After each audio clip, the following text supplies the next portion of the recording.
Yeah, let's do it. All right. We're loosened up. We're loosened up. I had a little puff, too. Steve had a puff or two. I got water. I got my notes. Yep. I got a crap top. crap top. Just for referring to a couple things.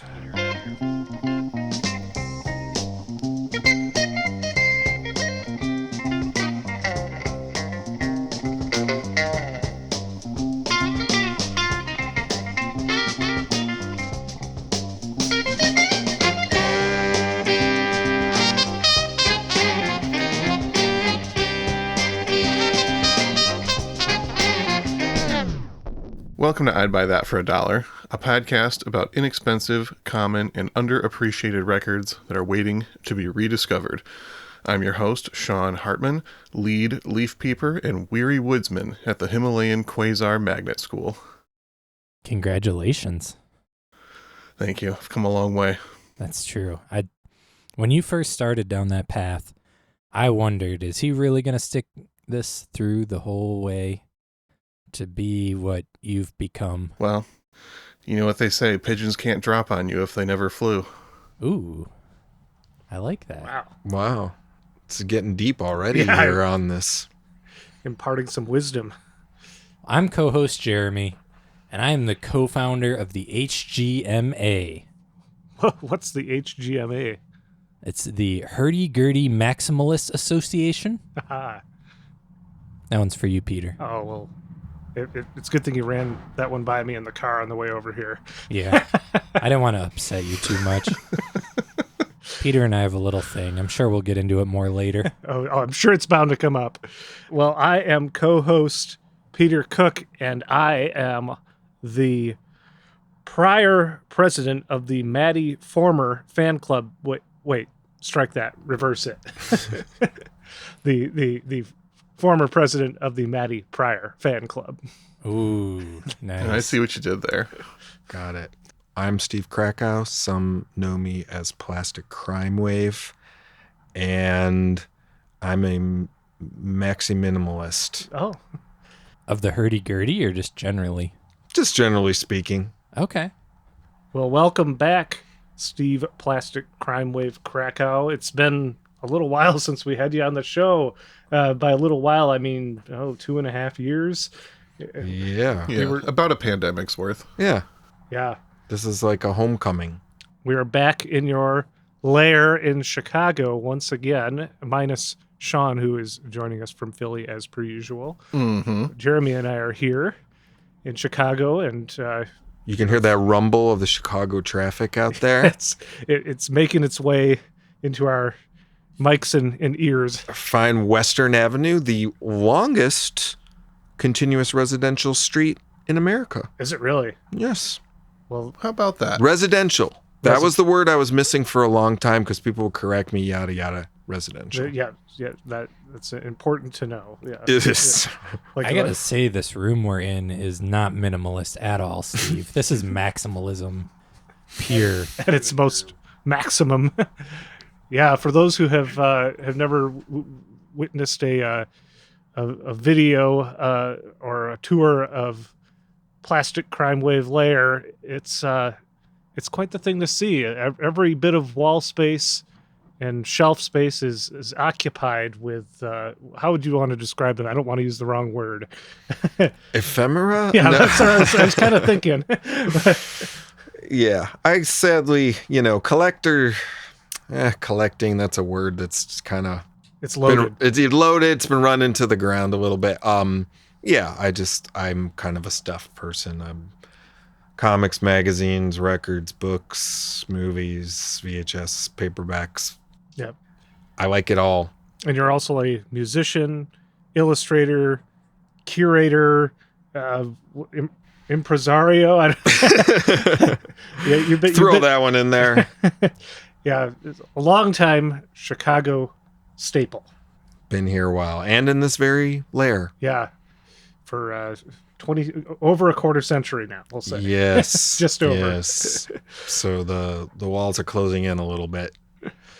What did you pull from your stash here to discuss with us today? For our opening month of season 4, we're talking records from 1972.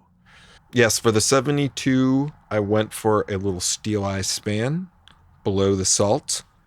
How would you, medieval acid folk rock? You know, I don't know. It's a hard one to sort of pigeonhole, but it's funny. I'm looking at my copy right now and I'm noticing it must have been a radio station copy because there's little marked somehow, and mine was $2. You paid $2 for it. I have a $2 sticker on it, but they gave me a pass on this one. So we never let it be said they're not open-minded here at I'll buy that for $1. It can be I buy that for $2. Yeah. If we stuck to strictly dollar records, we would really limit ourselves here. This has surely been in a dollar bin somewhere. Surely. Oh, yes. Yep. Steeleye Span, pretty much their entire discography, minus maybe the first album. That one usually fetches a little bit more, I would say, but almost everything else you're going to find for like $5. And this is their 4th. Yep, this is their 4th album. And I guess it was their first release on the Chrysalis label. It was released September 15th, 1972, the same day as John Denver's Rocky Mountain High. Whoa.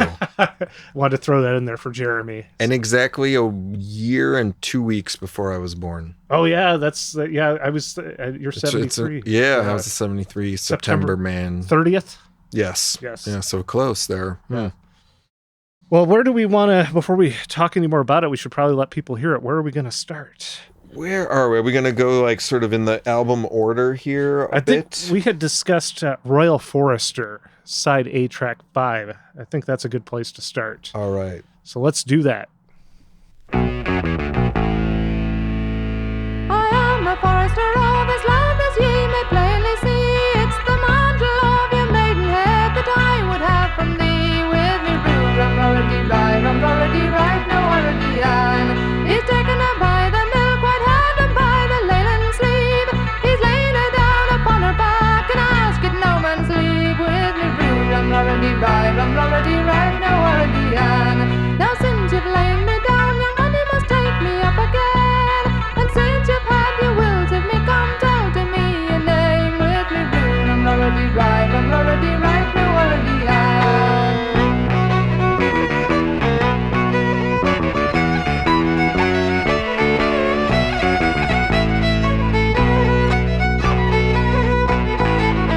Some call me Jim, some call me John, forget it's all the same. But when I'm in the king's high court, William is me name. With me rule, rum-rority right, no wority an. She be a naked scholar, she spelt it o'er again. Hey William, that's a Latin word, but Willie is your name. With me rule, rum-rority right, no wority an. Now when he heard his name pronounced, he mounted his high horse. She belted up her petticoat and pulled we all a horse. With me rule, rum-rority right, no wority an.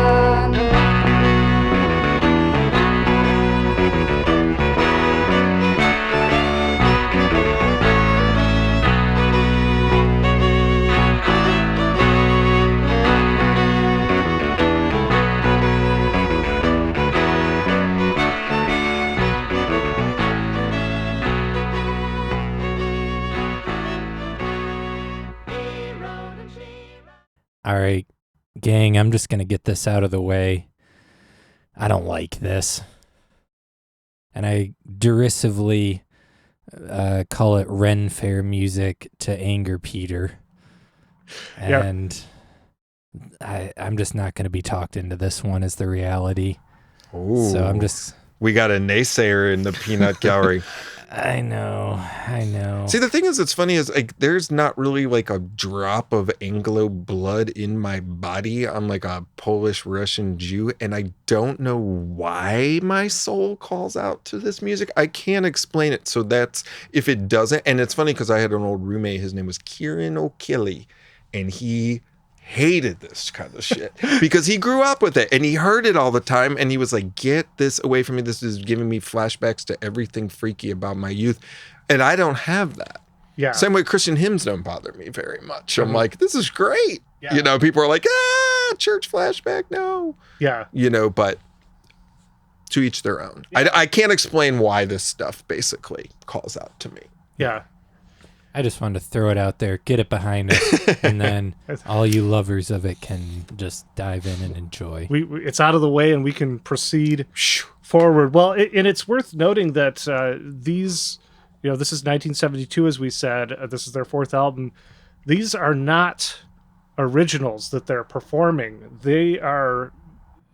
What would be the word for what they did? I mean, I guess, they're kind of highly electrifying traditional songs, which at that point had not really been done very much. I mean, I guess you had Fairport Convention, who in a way Steeleye Span were almost an offshoot of because of Tiger Hutchings, Ashley Hutchings, because he went from Fairports. He wanted to do something kind of stick with something more traditional while they were going a little more folk rock, so they sort of set a precedent for this, but it just really hadn't been done much, at this point. So I think it's a thing that now people hear it, and you've heard Riverdance, you've heard every sort of electrified trad band that you're ever going to hear in your life. But I think it was a new notion to sort of take this music and sort of, contemporize it a little bit and sort of, even the arrangements are almost sort of progressive rock, and Chrysalis was a progressive rock label, like Tull was on, stuff like, who are another band that kind of straddled a little bit of the traditional with the progressive, Yeah, so. Ian Anderson from Jethro Tull produced some of their music.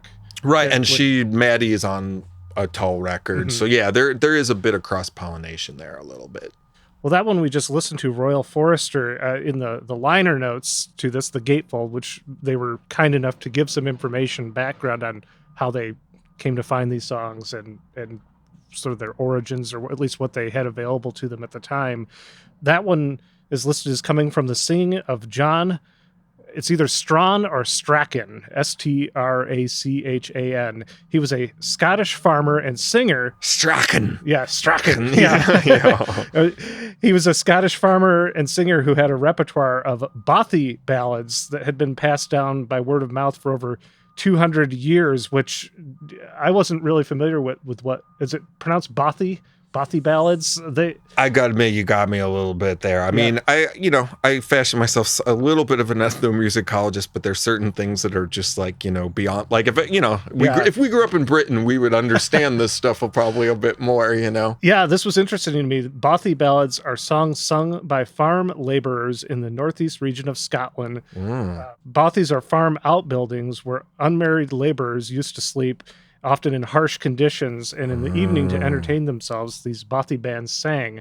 So John Strachan, or John Strahan, he was sort of this living vessel of these songs that had been passed down by word of mouth for over 200 years. His version of Peggy O was recorded by Bob Dylan as Pretty Peggy O on the first Dylan record, and also recorded by Simon and Garfunkel. The way he was recorded was actually Alan Lomax recorded. Yep. And this is based on a recording of him singing a piece called The Knight and the Shepherd's Daughter. Interesting. Yeah, it kind of all comes back to that Lomax stuff. Yeah. Him and Shirley Collins going around and recording that stuff. Yeah. So Lomax didn't just document in the United States. He went over to the UK and documented their folk music there as well. Yeah, I was gonna say, I mean, that's like the equivalent of, the worker who sleeps in the shed music is a lot like our blues and, work songs in the field and stuff like that. And it's important stuff to document. Yeah. And it might sound sort of frilly and Ren Fairish to us now, but at the time, these were the songs of the people. Mm-hmm. The salt of the earth. I like that a little bit. You're starting to win me over. Hey, those below the salt of the earth. Below the salt, yes. Steeleye Span on this album are Matty Pryor singing, Tim Hart singing, as well as playing guitar, I think some other instruments as well. Peter Knight playing the fiddle, viola. It seems that sometimes it's credited as violin and sometimes credited as fiddle, depending on how it's used in the song. Right. They're both a fiddle. Yeah. We have Bob Johnson on guitar and Rick Kemp on bass.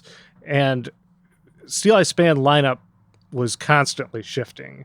But, we mentioned Ashley Hutchings from Fairport Convention had been a founder of Steeleye Span, and by this point, the fourth album, he is already departed. He's gone. Yeah. I mean, I think Maddie really ended up, even Tim Hart leaves at one point down the line. So I think she ends up being like the only constant.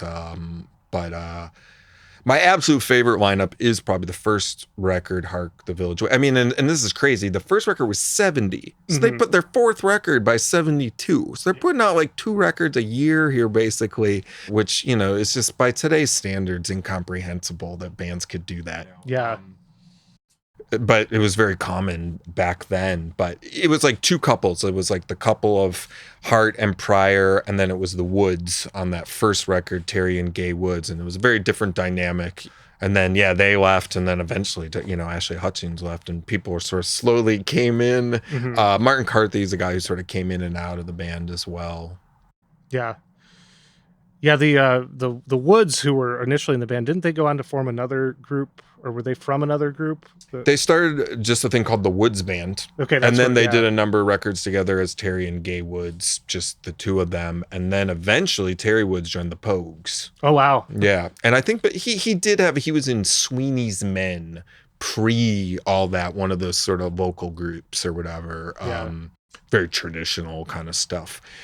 Yeah, but I really love that. I mean, that's the thing, is like kind of like every era of the band. I mean, at least up until the end of the 70s, it's there's a level of consistency there. And, you know, I mean, sometimes the rock aspect is a little up. Sometimes the more magical medieval aspect is up. And this record, it's high. It's very high on this one. I'd confess, because they're doing all traditional ancient songs, whereas that changes a bit later. Yeah, the first song of theirs that I discovered was their version of Two Magicians, which I found it by way of, I was listening to the band Current 93 with David Tibet, and they did that song as, I think it was called Old Coal Blacksmith on one of their records, and somehow I found the Steeleye Span version, which is Two Magicians, and just fell in love with it. Matty Pryor's voice and just that kind of jerky rock instrumentation combined with the traditional folk sound really appealed to me. And I think that might have been the first time that I really got that sound too, because I had listened to some Fairport prior to that and liked it. All right. Now I'm a huge Fairport Convention fan, but it took me a little while to fully get into this sort of traditional British folk sound updated for the 60s and 70s. You know, it wasn't instantaneous for me. No, I don't think it was for me either, honestly. I mean, my gateway was probably like Incredible String Band and Donovan and, you know, the sort of headier side of the spectrum, and then, you know, sort of worked my way to the very traditional kind of stuff. I don't know if that immediately appealed to me as a young lad, you know, but Sean, you're quiet over there. Where do you stand on the Steeleye? The traditional UK folk inspired stuff has never really spoken to me. We got 2. And then there were 2. I've never hated it, you know? I've never been like a hater of it, because the thing is, like, I've always, you know, known some very well-respected record collectors like Steve who are super into this stuff, and Peter. So it's like I knew there was something here, and it wasn't like it was bad, but so that being said, I wanted to give like extra plays to this record before getting into this episode, just to see if I could get it to grow on me, and I'm getting pretty close, at least with this record. I really like the stuff that combines the electric instruments in more, and then the more I read about the lyrics and the intention and like the way this music is presented, it kind of made more sense to me, like what Jeremy was saying with this angle of music of the people. And also a lot of the lyrics on here are pretty dark, you know, they're presented in this kind of, that's what I'm saying, these are like some murder ballads. Yeah, totally. I mean, well, the song we just listened to has some like really heavy themes in it too, but a lot of them are presented in this kind of jaunty, fun, almost like hokey sounding way to modern ears. But there's a lot going on here, and yeah, I'm coming around to this record. I don't know if it's gonna like spark a whole fascination with the genre itself, but I gave it my best effort. I think what grabbed him about me, I think maybe is it the one after this, Pleased to See the King? Or It's right around the same time. It's hard for me to keep track of the order. it's got some insane fuzzy wah-wah stuff going on it. And just on a like on a sonic level, I was like, whoa, I've never really heard that used in this sort of music's context before. And I think that's probably what really dragged me in, because I don't even listen to lyrics and stuff like that necessarily right away. That's kind of sinks in a little more for later for me and stuff. But just on a pure sonic level, I thought it was interesting. And this record too, there's some really insane sort of fuzzed up acoustic instruments, always just sonically are really insane sounding to me. It's a unique thing that isn't present in a lot of music. So yeah.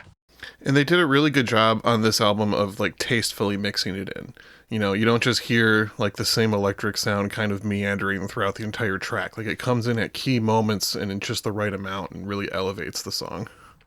Totally. Well, the next song that we were going to feature does not include any instrumentation other than the voices of the band. It's an a cappella number called Gaude Te, and also, as a disclaimer to our listeners, we have opted, because the band chose to mix this rather strangely on the record, which I guess to my understanding is to resemble the sound of a choir in the distance getting closer, passing you by, and then walking like down the street. It's very hazy and reverby on the record. That's the way it was mixed on the album. We have opted to play you the single version, which stays at the same volume throughout the duration of the track. So we'll speak more about this this Christmas song that we're playing here in the month of October when we come back. But let's listen to Gaude Te. Gaudete, gaudete, Christus es natus, ex Maria Virgine, gaudete, gaudete, gaudete, Christus es natus, ex Maria Virgine, gaudete. Deposatis gratiae hoc quod optabamus, Carmine latitiae devoti redamus. Gaudete, gaudete, Christus es natus, ex Maria Virgine, gaudete, gaudete, gaudete, Christus es natus, ex Maria Virgine, gaudete. Deus homo factus est natura mirante, mundus renovatus est a Christo regnante. Gaudete, gaudete, Christus es natus, ex Maria Virgine, gaudete, gaudete, gaudete, Christus es natus, ex Maria. Peter forced me to buy the single as well as the LP so that I could get the proper version. I already had it. I got a UK UK pressing. Real cheap over there, because as we were discussing, this was a hit. This was a hit It was a song. hit. We just blew Jeremy's mind when we were listening to that. Yeah. Telling him that I was surprised that the song was on a 45 and that, Peter cared so much about it. And I'm listening to him like, it's just a cappella. And then I was like, this was a hit too. And was very surprised. And, I was like, why would they ever choose this as a single? Why was this a hit? But at the same time, this song has been getting stuck in my head multiple times a day for like the past few days while getting ready for this episode. So there's something there. Well, it was a hit in the UK, and like this is their traditional music. So it's like, I think, this sort of, that kind of melody and everything sort of touches a chord with people that it would never hear. I was trying to think of the American equivalent. We don't have ancient melodies to connect to because we're not ancient, but I guess the, equivalent would be like some sort of like novelty folk country song or something, on the radio. Coming round the mountain. Yeah, or something. Yeah. Like, oh, it's a hit, Like, I mean, I guess I heard someone cranking "Devil Came Down to Georgia" out of their car the other day, and I was like, could anyone elsewhere like appreciate this like hillbilly trash? No, you know. So I mean, maybe that's the equivalent. I don't know. I think you could make comparisons to like the U.S. folk revival scene, you know, with like Kingston Trio. There you and stuff, go. and then Yeah. into Bob Dylan. Like it's a similar kind of approach. Which I was going to ask, like, do you guys know what was the like main audience for this stuff when it came out? Was this like a younger countercultural movement, or was it like a mixed multi-generational thing? I think it kind of was. I mean, as far as I mean, I guess they were on like a major label, and so were Fairport and some of the other sort of folk bands. But I think they were definitely for young people. I mean, there's a cool concert you can find on the YouTube, and so I think it was officially released where it's like them and Matthew Southern Comfort. It's got to be around this time, and it's all hippies in the audience. If you look watching it, you know, I mean, I think, you know, kind of like here, oh, okay, here's the equivalent. Country Joe's like fixing to dye rag, you know, where he's doing like 1, 2, 3, and you see hippies like, and they're in these videos and they were loving this, you know, and you hear it now and you're like, yeah, you know, a little bit sometimes, but yeah, I think it was nostalgic for them too. That's true. You know, there's that trend of, you know, late 60s psych albums always having the ragtime sounding song. I call it shag time. Yeah, okay, because it's like da, da, da, da, da, da, da, you know, but that's Paul McCartney's fault, really. It's not any American's fault. We'll blame Sir Paul. I'm sorry. Sir Paul taking the fall. Yeah. So yeah, just a little background on Gaudete. It's a sacred Christmas carol thought to have been written in the 16th century and first published in a collection of Finnish and Swedish sacred songs in the year 1582. That was called the Pii Cantiones. So it's in Latin. The song is sang in Latin. What they're repeating throughout is "Rejoice, rejoice! Christ is born of the Virgin Mary. Rejoice." That's what Gaudete. Hey, I'm learning here today. I had never had any idea. I haven't brushed up on my Latin lately. Yeah. It was a big hit, number 14 in the UK in 1973. And someone took objection to that. Guitarist Bob Johnson had heard the song when he attended a folk carol service with his father-in-law in Cambridge, and then brought the song to the attention of the rest of the band. And it's the single is one of only 3 top 50 British hits to be sung fully in Latin, and probably also among the only hit songs that are a cappella. You know, you can name them on one hand, probably. Yeah. You know? Don't Worry, Be Happy. Yeah. And yeah, my knowledge drops off. Oh, The Longest Time. True, I think that is all. Sorry, just pulled that one out of my Billy Joel butt. Well, yeah, we've talked a little bit about the history of the band, because it was Matty Pryor and Tim Hart who were recording together as a duo before the band formed, with the Woods and Ashley Hutchings and all of them, correct? Doing traditional songs. Yeah. And I didn't realize by this album they were broken up. They were not actually a couple, and she was actually going out with Rick Kemp by this point. Oh, wow. Oh, they're getting into some like Fleetwood Mac. Yeah, there's a little bit of that. And Rick Kemp, it should be noted, on bass, is a badass. He played on the best Michael Chapman records. He was like Chapman's right-hand bass player, man. Yeah. Okay. He's on all the good, if you look, he's on all the good Chapman records and stuff. So like I hold him in like a sort of especially high regard. Yeah. So, and I guess so did Maddie. Yeah.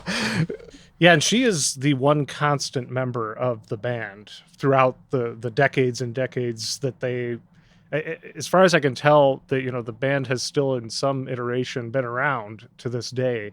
I saw him a couple of years ago and did a brief interview with her, and yes, it was definitely Matty Pryor and some guys, you know. I mean, some who've been playing with her for a while at this point, but yeah, you know, and they did obviously stuff off these classic records, you know, but yeah, still going strong. As long as Matty Pryor is still going, Steeleye Span is still going. Yes, basically. Yeah.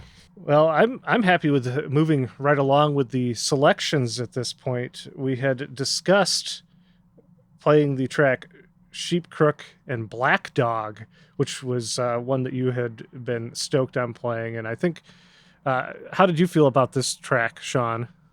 This might be my favorite track on the album, honestly. Yeah, it's one of mine too. Yeah. Yeah. You got some fuzz, you got some cool arrangement.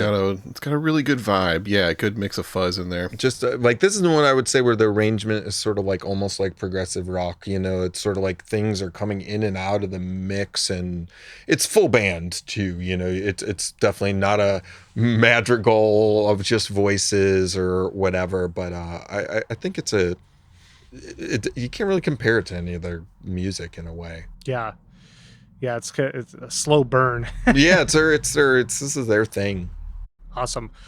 Let's listen to Sheep, Crook, and Black Dog, Side A, Track 4.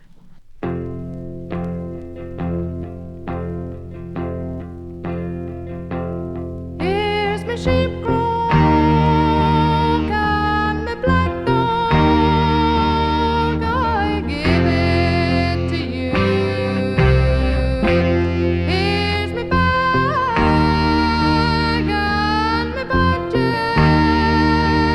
I bid it adieu. Here's my sheep crook and my black dog.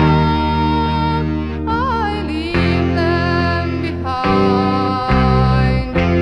Fine laurel, a fine floral, you proved all unkind.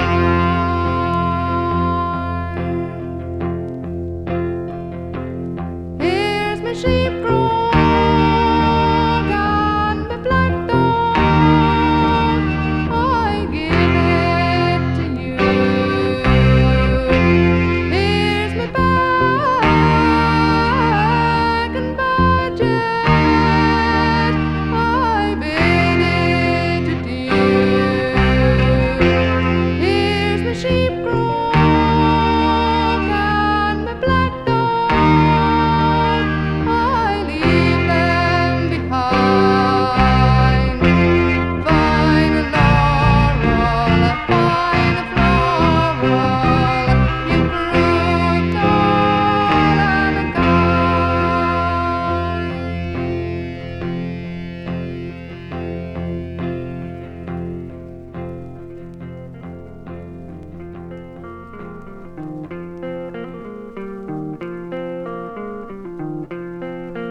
Oh, to my dear Dinah, these words I did say. Tomorrow we'll be married, love. Tomorrow we'll... I think that's one of the best showcases for the power of Maddie Pryor's voice on this album. Mm-hmm. I have not seen her perform live, but I can imagine she's very captivating. She's got a powerful voice, and then she also kind of has that.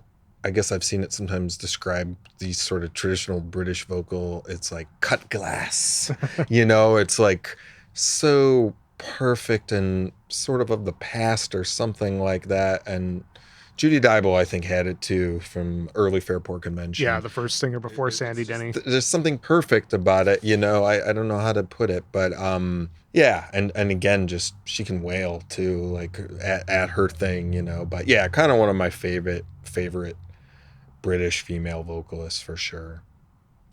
That was collected from a singer named Queen Caroline Hughes, who was born in 1900 in a horse-drawn caravan at Bear Regis in Dorset, England. I guess she was a prolific and impressive singer, and she'd been recorded by Ewan MacColl and Peggy Seeger and Peter Kennedy in the 1960s, and she had died in 1972, the year this album Oh wow, came out. So I've been to Dorset too. It's nice. oh yeah, It's very pastoral, sort of. It's kind of what, you know. It's like Cornwall or some of these other places you hear about. You could see little elves and fairies kind of, you know, flying in the fields or something kind of place, you know. yeah. Just a cool arrangement on that song. I mean, the way things sort of come in and out of the mix, and then that nice little classical guitar figure sort of comes in there. That turnaround. Yeah, it's just sophisticated. I mean, it's like her voice is sort of the constant in the song while everything sort of comes in and out and plays around it, which is like just a unique way of arranging, you know? Yeah. I think that song was an easier entry for me as well, because it reminds me a lot of some of the prog stuff that I do listen to. Thinking about bands like Gentle Giant. That band Renaissance kind of, yeah, too. Yeah, Renaissance, a great example. But like a lot of the bands, even Yes and stuff, would have these folk elements and interludes and stuff. True. And mix it in with a heavier song. So like that, so that made sense to me. And like hearing these songs was like, okay, I get that angle now. And honestly, a lot of this is just an acquired taste. You know, if you don't have any background in kind of like traditional folk styles of any place, it's going to seem really off-putting at first. And once you get past that, then the choices on the arrangements and the vocals and the instrumentation start to open up a lot more and have a lot more weight to them when you listen to this record. I think Pentangle were kind of like that for me too, who now are like one of my absolute favorites of that. But they're sort of like traditional songs and maybe a little more jazz in it, you know. But I think both would have been branded progressive folk, you know, and for the time, Chrysalis, Transatlantic Records. There were a few labels that seemed to, some Harvest stuff that seemed to do like progressive folk. It was a thing, you know. It was a weird thing. Normally, at this point, we would turn to Sean and ask for recommended similar albums that you can usually find relatively cheap, but I did not want to do that to him, being that this is not his bread and butter. So I thought I would name a couple, and Steve, if you want to name a couple in your repertoire of this kind of music, I think we can do that at this point. I mean, and you just mentioned one that I was planning to mention, Pentangle's Basket of Light, which probably should be a $10 to $15 record, but I see it for $5 or less so often. For those who don't know, Pentangle was the band of Bert Jansch. He was in that group at that time, as well as who is the singer's name? Jackie McShee. Yes. Who I did have the pleasure of seeing once as before. And another cut glass vocal from her right there. It's like perfect. Yeah. Perfect. And who's the other one? John Renbourn? John Renbourn. Yep. Danny Thompson on bass. One of the all-time great session stand-up bass players as well. Tony Cox on drums. Mm-hmm. So Pentangle, we made eventually. Taylor Rowley, frequent guest of the show, told me that she buys a copy of Basket of Light every time she sees it. And just gives it to someone. I have some records like that as well. I think Buffy St. Marie's Illuminations was one of those for a long time. $1, give it to your buddy. You know, now it's like 30. I know it's when I was in Philadelphia with Sean last week, I found a copy for 12, and he was like, "Buy that right now." 12 is a pretty good price for that record. Nowadays. I know. The other album that I was going to recommend is a Maddie Pryor solo album, "Woman in the Wings," which is she does a couple tracks on there where she departs into like jazzier stuff, and she even does one that's like the Andrews Sisters on there. And so she could do it all. Yeah, it's cool to hear an example of what her voice can do when not in this more traditional folk vein on that record. But that's one that if you find it, it probably won't cost you too much. So those are the couple I have. Do you have any in mind? Yeah, I was actually going to say she did some other records we were discussing for Silly Sisters with June Tabor, who has a very similar voice. It's almost hard to tell them apart sometimes on that record, but I got that record in a dollar bin for real. And June's records, sometimes with this guy Martin Simpson, are really good too, and I don't think people know it. I feel like folk rock, especially from like the late 70s and 80s, people don't know what to do with, and they don't always have very good covers, and they just sort of languish in the bin.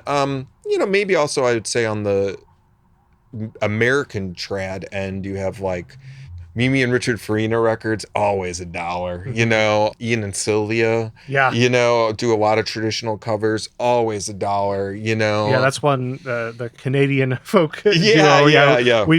I've been planning to do an Ian and Sylvia record for a long time, and just I like all those records. You know, a little different, I guess, but they all.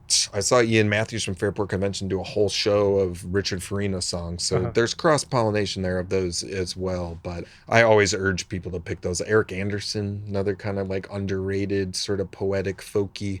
I always tell people to buy those for $1 too. Yeah. the stuff's out there, and people don't care enough yet that you can still find it pretty cheap. Check your folk bins. Yeah. Check your folk bins, because there's a lot of good stuff in there, and it's still cheap and not totally pillaged yet, you know? Yeah. Well, while you're here, we thought it would also be fun, since we're focusing on the year 1972, being that it's 50 years since 1972, to just get some of your thoughts on that year in music. I don't necessarily have a good jumping off point. You know, at the beginning of the season, we dropped a heavy list of some of the major records released that year, like David Bowie, Ziggy Stardust, Rolling Stones, Exile on Main Street, you know, but I didn't even, there were some that, obviously there were plenty that I didn't even think when I was dropping the list to mention. I think there were many people that put out 2 albums that year. I think Captain Beefheart might have dropped both Clear Spot and Spotlight Kid that year. T-Rex the Slider. There's just so many albums that year. But if you have any kind of thoughts on what music was like at that time, or what, it seems like a particularly magical year in music. Yeah, I mean, yeah, all the early 70s were, in a way, you know, I mean, as we were saying before, I'm like, was there a bad record made in 1972? Oh, yeah. I feel like it'd be more of a challenge to find one, because the production was all good. Ideas were fresh in all these genres you mentioned, you know, like you even had Black Sabbath and, you know, putting out, there's so much that had just not been done yet in glam, hard rock, folk rock, psych rock, progressive rock, you know, every genre, jazz rock. I feel like all these were still in their sort of like cool experimentation phase, where everything was still fresh, yet you still had a 60s hangover in everything a little bit. So like, I don't think the full on 70s had come in yet, you know, as far as like, I used to be such a capper at about 75, because, you know, that's when I thought like sort of like prog rock and funk and a lot of things sort of like took a disco-y, started to take more of a slicker turn. Now I've amended that a little bit, because everything sounds so inorganic. I'm like, ooh, a record from 1978? This sounds great. You know, this sounds like it was recorded on a 4-tray. It sounds so organic compared to what is done today. So I've amended it a little bit, but yeah, I just think everything was just so fresh, you know? And I think the underground and the overground, if you will, of music was still a little blurred, you know, because you had like labels like Harvest and Island and stuff that were pretty much simultaneously putting out bands of both, you know, and it was like a band like Free, mainstream band or an underground band, I don't even know, or Hawkwind or something, you know. It's like they were having a hit, I think Silver Machine hit in 72 or right around there. So it's like, I think an underground band could have a hit in 1972 is another thing, you know. Well, yeah, like marketing choices weren't ruled by the algorithms at that point. So a lot of times it was just people being like, well, maybe the kids are into weird shit these days. Like, let's see if this one hits. I think carried over from the 60s when they just started, you know, when you had Cap Records signing like the Silver Apples, you know, if they went from like Jack Jones to Silver Apples, they were like, this is just some weird stuff the kids like, you know, and then that grew into like its whole thing, you know, like labels that specifically did that and were funded by major labels.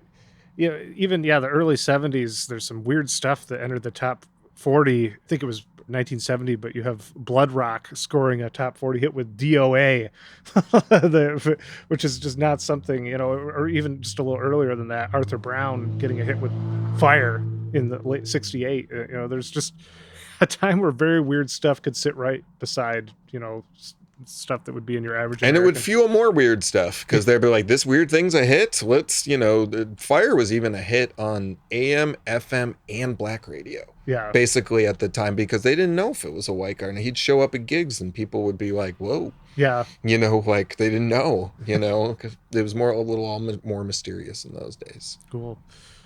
Well, we could chat with you all day about this stuff, Steve, but thank you so much for joining us to talk the year 1972 and Steeleye Span, and for backing me up with Ren Fair music. You know, the funny thing is, I have never been to a Ren Fair. Yeah. I've never gone. It doesn't appeal to me. I don't really want to dress up in the period stuff and eat a meat thing on a big meat thing. And not my bag at all, but based on this album cover, the fact that I would think I would enjoy the hell out of it, you know, but I've never gone there. Yeah. We haven't discussed that yet, but the album cover, there's no doubt that you're going to hear exactly what you hear when you put this record on. When I was letting the guys know what the selection was going to be, I sent that, and Jeremy was like, why do I suddenly feel betrayed? How Ren Fair is that album? I mean, the font alone is Ren Fair, but then, yes, they're all at like having a feast in like hoods and, you know, monk-like robes, basically. Period garb. So they're going for it. But then actually, if you look at them, they all look a little wasted on the cover a little bit too. So that's, you know, that's a factor. You know, before we get out of here, we should mention the album cover a little bit. To my knowledge, it's the band on the front and the back. Mm-hmm. Yes. Even on the, like in the inner gatefold, it has a little like legend identifying each member who they are on the back cover. On the back, yeah. Yeah, I thought that was cool. Right. And the period gear is they're more like peasants on the front and kind of like royalty on the back. Yeah. Yeah, and then you can see like on the back they have like the really nice spread of food, and then on the front they're eating the table scraps that are literally being thrown to them that they're catching. Which goes with the title of the album, Below the Salt, which we kind of alluded to, but we didn't actually drop the definition. The idea being that salt was a rare and expensive commodity at that point, so only the upper class would be able to use salt in their food. So if you were below the salt, you were part of the lower class that was only eating the table scraps and not actually able to even season the food that you're eating. Yeah. It's heavy. I had never thought about it till I read about that. I gotta admit, I did not either. Oh, yeah. Yeah, I truly did not. Yeah. One more detail that I wanted to mention on this record is it was produced and engineered by the band along with a guy named Jerry Boys. And at first I was confused. I thought, is that multiple people, Jerry Boys? He's produced a ton of stuff, or engineered on tons of stuff, including Vashti Bunyan, Just Another Diamond Day. Oh. And he did some REM records, Level 42. Wow. Yeah, and he did the Fotheringay record as well, Sandy Denny's other band, aside from Fairport. All good stuff you won't find in the dollar bin. Yeah. It's funny because Fairport Convention, like the cat's out of the bag on that. Yeah. Sandy Denny, Fairport Convention, Richard Thompson, you're gonna throw down money for that stuff. Yeah, these days.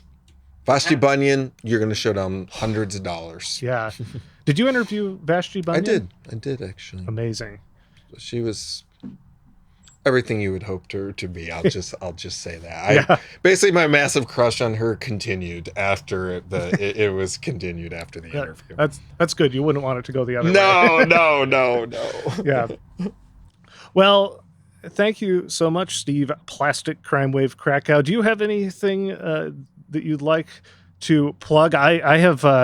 I know that you told me the other day when we were setting things up that you're working on the next issue of the Galactic Zoo dossier. Slowly but surely, yes. Which is a zine that you've been illustrating and compiling interviews with a lot of psych folk related musicians for.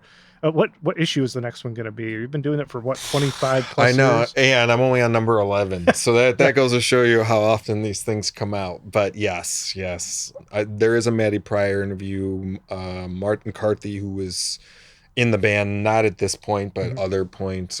It'll happen. One of these days. I'll just throw out plastercrimewave.com. There's usually what I have going on. There it is.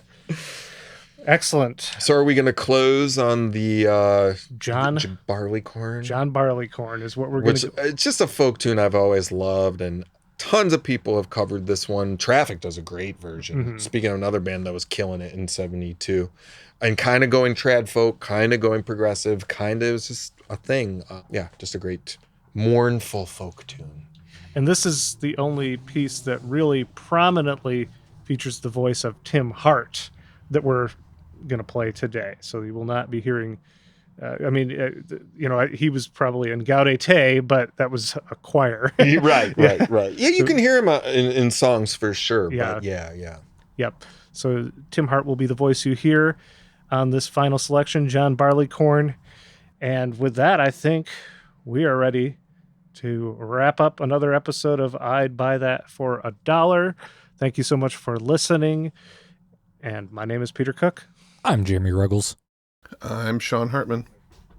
I'm Plastic Crimewave. There were 3 men came from the west, their fortunes for to tell, and the life of John Barleycorn as well.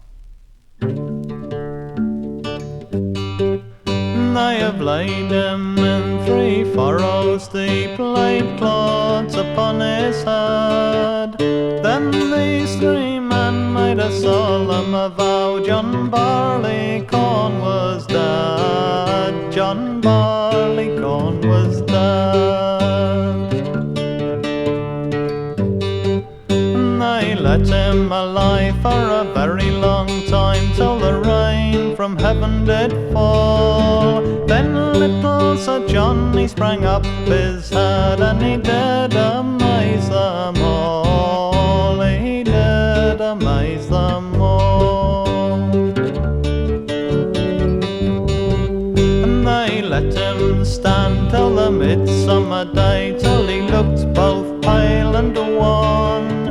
Then little Sir John,